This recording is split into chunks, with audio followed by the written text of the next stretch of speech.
from CrowSong Lodge again, and today I wanted to talk to you a little bit about meditation.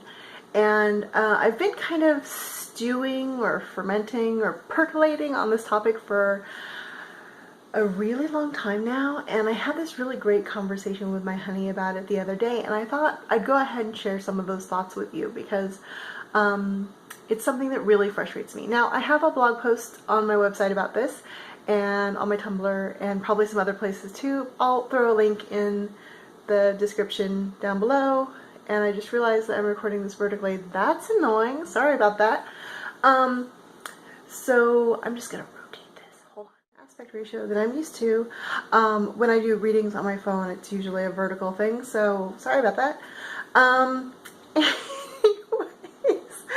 talking about meditation. Yes, so meditation is really a misunderstood concept, and there's a huge variety of different styles of meditation out there in the world, and so there's a huge variety to choose from, but they all kind of share some certain characteristics in it. Now, a lot of times people who are new to meditation think that the idea is to empty your mind and not have thoughts at all, and just hang out in a space of nothingness until enlightenment shows up. And that's weird and really hard, and people get very frustrated by it, and they want to give up and just forget this whole meditation thing, and they just say, I just can't do it.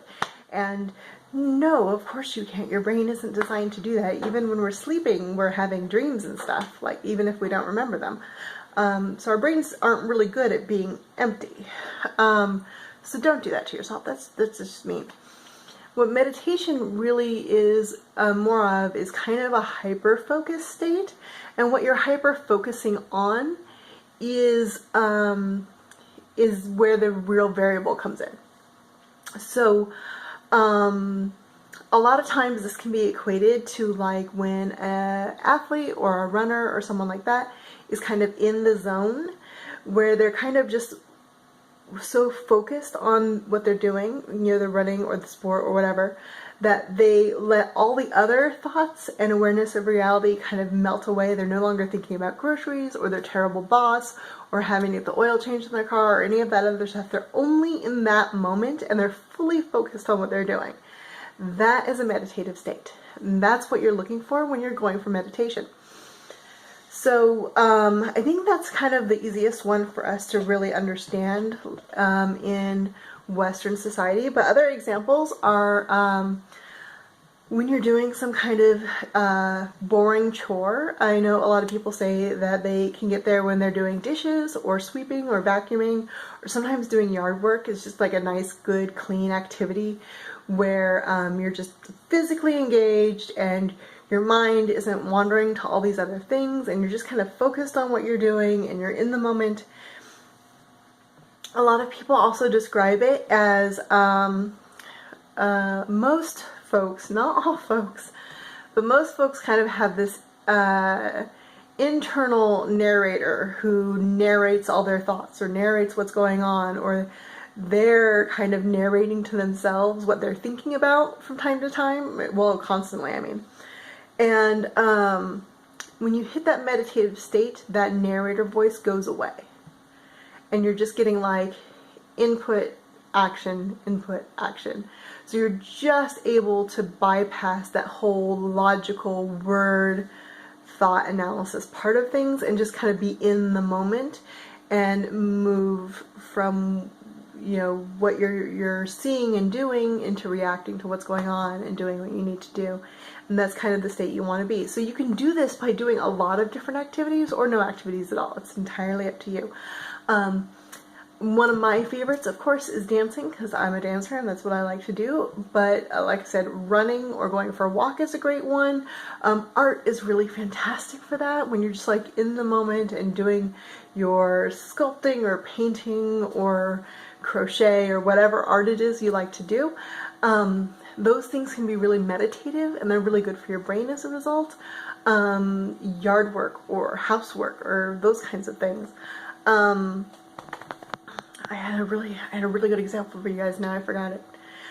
One of the places that's really great to start out with when you're trying to kind of get this state outside of doing those activities, and those activities are great, so just go ahead and go for it if that's what you want to do. But if you want to not have to do those activities in order to hit that meditative state, a great place to start, in my opinion, so you have to run this by your own, internal judgment system for yourself, is the mindfulness meditation. And that is where you're just kind of sitting and observing your environment. A lot of people say to do this with your eyes closed, but you can do it with your eyes open. And you're just noting all the things that come to your senses. And that's all 5 of your senses, or 6 if you believe in the intuitive psychic sense as well. So everything that you hear, everything you see, everything you feel on your skin, everything you taste, and everything you smell, you're going to just observe it, you're going to note it, and then you're going to let it go and move on to the next thing. And you're just going to allow your mind to just be in this receptive state where you're just observing all the details. And if it's hard for you to focus, get to smaller details. So instead of thinking, that's a bike that just rode by, that's a plane that just flew by, think, is it going from left to right? Is it going fast? Is it going slow? Is it higher than usual? Is it lower than usual? What kind of bike is this? What kind of, just really observe your environment in as much detail as it takes to get your brain to shut up, basically. So, that's basically all you're doing, is you're just turning off that analytical part of your brain and just becoming really, really receptive. And this allows your subconscious mind to start moving. And if you do believe in the intuitive or spiritual side, it allows those sides to open up as well, and it allows things to move through you energy-wise a lot better.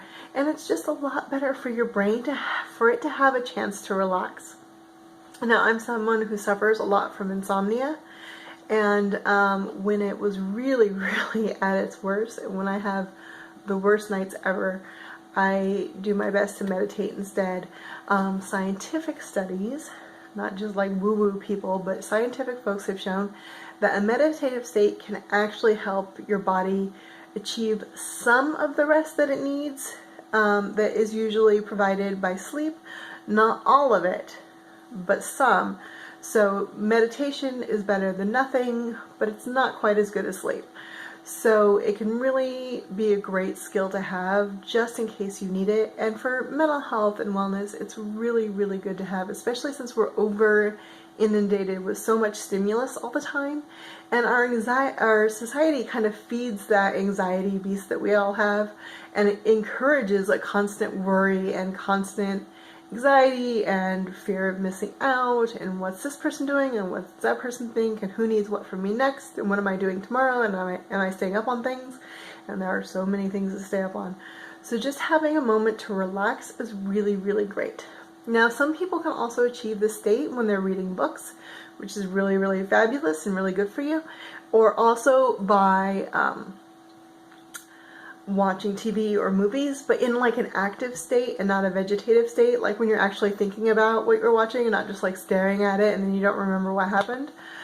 And also, like, when I was little, we used to do this with video games too, which is one of the reasons why I really miss the whole single player kind of video game system, although I hear that's coming back now. So sometimes these states can be met in other ways, and they're really good for your brain's relaxation and rejuvenation, and they're really good for your body to kind of just put it in a relaxed state and not have to deal with the constant nattering of your brain and your internal narrator, and just to get that all to shut up and calm down for just like 10 minutes.